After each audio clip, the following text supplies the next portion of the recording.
Cœur de patrimoine, Cédric Decoeur. Et pour entamer notre rendez-vous, on va se plonger au cœur des marchés parce qu'il y a pas mal de choses à se raconter sur l'évolution de nos grands indices et sur un petit peu la typologie des marchés qui pourrait un peu changer du fait notamment des banques centrales. Ça fait plusieurs semaines qu'on s'interroge là-dessus. On va voir tout ça avec Sébastien Corchia. Bonjour Sébastien. Bonjour Cédric. Merci d'être au rendez-vous de Cœur de patrimoine pour Cogefi Gestion. Les marchés qui sont encore une fois drivés par nos banques centrales, sauf que nos marchés, dans leur histoire, ils ont toujours eu une Fed qui était leader et une BCE qui était suiveuse. Et pour une fois, ça pourrait s'inverser. Ça pourrait être la Banque Centrale Européenne qui prenne le lead. Qu'est-ce qu'on en dit quand on est un homme de marché habitué aussi à une forme de tradition, de voir la Fed prendre la main? Alors déjà, il faut comprendre la tradition. C'est plutôt lié en fait à un décalage de cycle et que bien souvent, le cycle économique aux États-Unis est en avance de phase sur le cycle économique européen. Donc effectivement, la Banque centrale, on l'avait vu pour les politiques de quantitative easing, était toujours derrière. Aujourd'hui, effectivement, le calendrier pourrait changer. Alors, il faut faire attention. Je vous rappelle qu'il était prévu ou anticipé, en tout cas par les marchés, d'importantes baisses de taux aux États-Unis. Et puis, bien plus tôt dans l'année, finalement, elles ne sont pas venues. On a même dans le discours de M. Powell, potentiellement, il pourrait y avoir un jour une remontée. Donc, tout ça est un petit peu embêtant. Mais elle, la Banque Centrale Européenne, d'abord, le cycle est un petit peu plus mou, le cycle économique. Donc, justifie un petit peu plus une baisse des taux qu'aux États-Unis. Mais surtout, Madame Lagarde, elle s'est un peu engagée.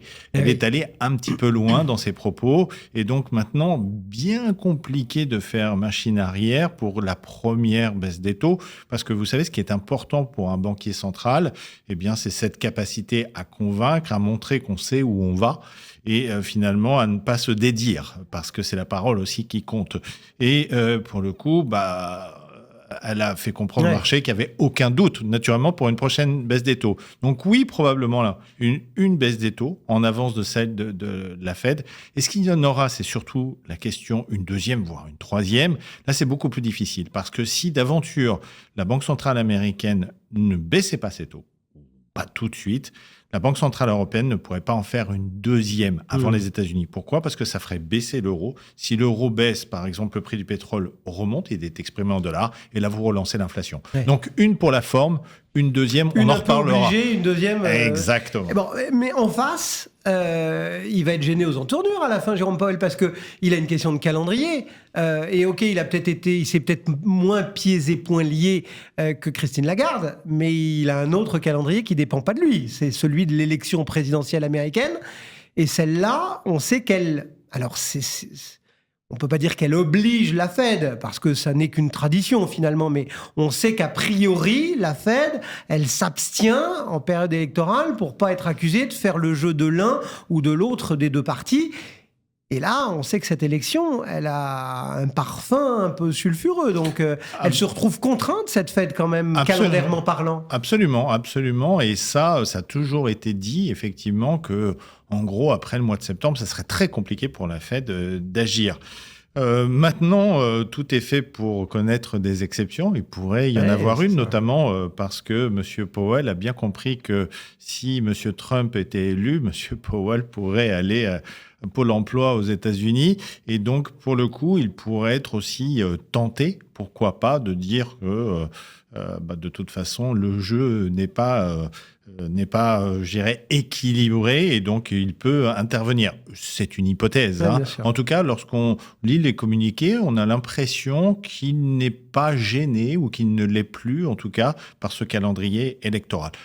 In fine, de toute façon, ça limitera un peu parce que même s'il faisait quelque chose, il ne pourrait pas le faire de manière de grande ampleur. Oui. Et puis ça prend un certain temps pour que ces décisions de banque centrale, vous le savez, agissent sur les marchés. Du coup, qu'est-ce qu'on se dit ? On dit que c'est le moment ou pas de se positionner sur les marchés ? Parce que dans le même temps, on a quand même des indices qui flirtent avec des plus hauts historiques. On a même vu certains commencer à parler de niveaux autour des 9000 sur le CAC à terme. Enfin bon, voilà, c'est le moment ou pas de venir sur les marchés, ou alors au contraire on se dit On est déjà trop perché, c'est pas le moment de... Alors, à chaque fois qu'on s'est dit que c'était pas le moment parce qu'on était trop perché, vous avez vu depuis de longs mois, voire quelques petites années, que c'était pas forcément le meilleur des conseils. En fait, ce qui est plus important de voir, c'est que dans l'allocation de patrimoine, pour le coup, les actions ont toujours leur place. Peut-être, ce qui va changer, c'est à dose constante d'actions, c'est la composition du portefeuille. C'est-à-dire que ce portefeuille, aujourd'hui, standard d'un particulier, d'un investisseur, même institutionnel, il est très tourné vers la croissance, uniquement vers la croissance. Et je dirais que c'est presque de pire en pire quand vous regardez les niveaux de concentration des indices français, européens, américains et mondiaux. Et donc, en fait, la réponse à votre question, c'est pas trop de se poser est-ce que c'est le timing d'y être ou pas y être, c'est sur quoi il faut être. Et vous le voyez peut-être derrière cette relative accalmie des marchés actuellement sur leur point haut. En fait, beaucoup de choses sont en train de se passer. C'est-à-dire que vous avez des prises de bénéfices sur certaines valeurs justement dites de croissance ou les fameuses 7 magnifiques. Si vous regardez bien, elles sont plus 7. Déjà, elles sont plutôt 3 ou 4 que 7. Donc, on voit bien les autres sont moins magnifiques. Les autres sont moins magnifiques, voire elles ont perdu quand même de leur superbe. Et puis, à l'inverse, vous avez des thématiques laissées de côté complètement par les investisseurs, souvent assez industriels, souvent value, voire la Chine, qui reviennent sur les starting blocks. Donc, pour répondre à votre question, attachez-vous moins à votre niveau d'investissement, gardez-le constant, regardez plus la composition de votre portefeuille. Donc ça veut dire qu'il faut revenir sur...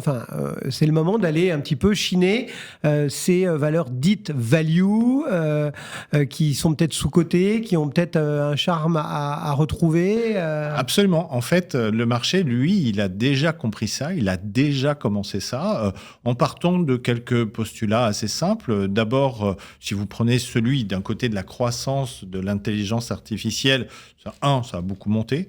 2, il y en a beaucoup dans les portefeuilles, voire dans des concentrations parfois un peu maximum, voire toxiques. Il suffit de voir ce qu'il y a aussi dans les indices. Et puis 3, si on est un petit peu logique, à l'inverse, il n'y a plus du tout, après des années finalement de dédain, voire on a boudé ces valeurs-là, il n'y a dans les portefeuilles plus de small cap, plus de valeurs industrielles, plus de valeurs chinoises, plus rien. Et donc, dès que vous en remettez un petit peu, il y a un flux fantastique. Le meilleur exemple, c'est la Chine actuellement. La Chine qui a regagné très très vite 20% sur un tout petit peu d'amélioration. 20% avec des flux entrants sur les actions chinoises assez fantastiques. Fantastique, pourquoi? Pas tout le monde veut de la Chine, c'est que plus personne n'en avait. Il faut en remettre un petit peu. Minimum, ouais. Et c'est pareil sur la value aujourd'hui. Et comment on fait quand on est aujourd'hui investisseur, admettons un peu averti, autre, pour vraiment typer une valeur, se dire... celle-ci, elle est value, celle-ci, elle est croissance, celle-ci, elle est défensive, parce que parfois, c'est un peu ténu. On a un petit peu du mal, à part certaines où c'est, assez logique. De manière assez simple, 3 grandes catégories. Les valeurs de croissance, pour faire simple, c'est celles qui ont une très grande visibilité sur leur vente, sur leur activité, celles qui battent de manière extrêmement régulière la croissance du PIB, pour faire simple, et qui, à des moments, se payent toujours cher parce que finalement... il y a peu ou pas d'accidents de croissance, c'est des trends très forts. C'est pas seulement que l'intelligence artificielle, ça peut être la consommation à travers le luxe, ça peut être aussi l'énergie, mais l'énergie, les nouvelles énergies, par exemple. Vous avez les défensives, on sait tous, c'est la santé souvent, mais la santé c'est compliqué parce que il y a des choses bonnes, des choses moins bonnes et autres. Il y a les insubmersibles dans les défensives, c'est le air liquide. Vous pouvez avoir l'alimentaire, mais l'alimentaire, parfois des Danone, des Nestlé connaissent des passages à vide. Donc c'est aussi un petit peu difficile. Et puis vous avez tout le reste, ce qui est très dit value et cyclique. Alors la value, c'est ce qui est pas cher parce que ça connaît des cycles donc d'accélération de bénéfices, puis de perte d'accélération de bénéfices. Donc en fait, il faut que votre PER soit très faible.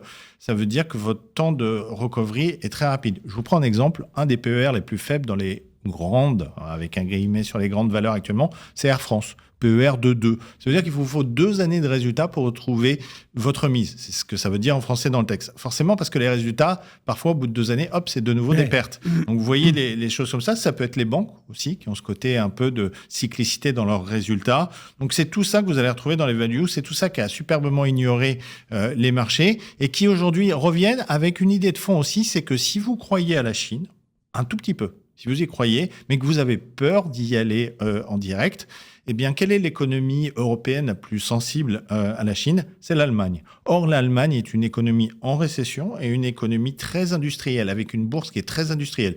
Beaucoup de valeurs de sidérurgie, beaucoup de valeurs de chimie, notamment. Et si vous regardez d'automobile. Et si vous regardez ces valeurs-là, que ce soit des Volkswagen, que ce soit des valeurs effectivement de chimie, vous voyez qu'elles se retournent. Et le marché y croit, même industriel y croit, parce que il y a eu une OPA qui fait parler d'elle actuellement, c'est sur Anglo-American. Anglo-American, c'est une très très grosse société mondiale de minerais. Eh bien, non seulement il y a une OPA, mais il risquerait d'y avoir une contre-OPA.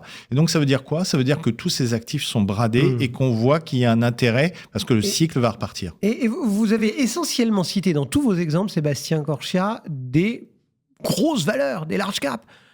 Et par contre, vous nous avez tout à l'heure dit rapidement un mot des mid and small, comme on dit, des petites et moyennes capitalisations, qui sont elles aussi souvent un peu à la cave, alors qu'il y a des leaders mondiaux, etc.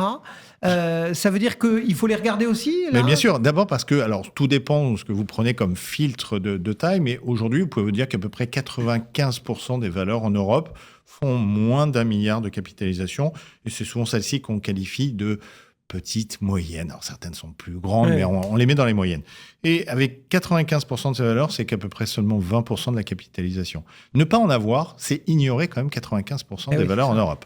Donc vous devez en avoir. Simplement, ça fait 6 ans qu'elles sous-performent. Et ça n'est jamais arrivé. C'est valable aux États-Unis, moins fort, mais le Russell 2000 sous-performe. Pourquoi ? Plein de raisons, des notions de ESG, des notions de hausse de taux d'intérêt parce qu'elles n'aiment pas, des notions de difficultés à avoir après post-Covid en Chine, des accès à des pièces détachées parfois, à des fournisseurs. Plein de raisons qui font que tous les investisseurs institutionnels sont sortis. Et puis, les yeux sont tournés vers l'intelligence artificielle. Et quand vous regardez, en fait, les petites valeurs, il n'y a pas de banque, il n'y a pas d'intelligence artificielle, il n'y a pas de luxe. Il reste plus que certains secteurs que les gens ne voulaient pas. Donc, vous avez là un peu la brocante de la bourse. Des secteurs dont on a encore besoin dans l'économie qui vient. Je vous en cite un qui est en train de rebondir et dont certains titres ont rebondi déjà depuis 30, 40, 50%. C'est pas le plus exempt de risque, mais les risques sont plutôt derrière que devant. Le monde des maisons de retraite. Il est coté sur ce segment des petites et moyennes valeurs. Eh bien, comme tout le monde a superbement jeté ça avec Parfois avec le à raison, reste, certains moments. À raison, je ne dis pas le contraire, mais tout a un prix, aussi bien à la hausse qu'à la baisse. Eh bien, vous voyez que les gens reviennent sur ce type de valeurs. Et les petites et les moyennes valeurs, aujourd'hui, n'ont jamais été aussi peu chères versus leur moyenne historique et versus les grandes. En règle générale, elles avaient une surcote par rapport aux grandes valeurs de 20%. Elles ont aujourd'hui une décote d'au moins 10%. Ça ne s'est jamais vu. Donc oui, alors très difficile d'y aller en direct, surtout aujourd'hui. Mais s'il y a bien un moment où il faut rentrer un peu de fonds small cap, je dirais que c'est celui-ci, effectivement, dans les allocations. Sébastien Corchia. Merci Sébastien d'être passé dans Cœur de Patrimoine, le directeur général des investissements de Cogefi Gestion. On continue à vous accompagner dans Cœur de Patrimoine. Cœur de Patrimoine, Cédric Decoeur.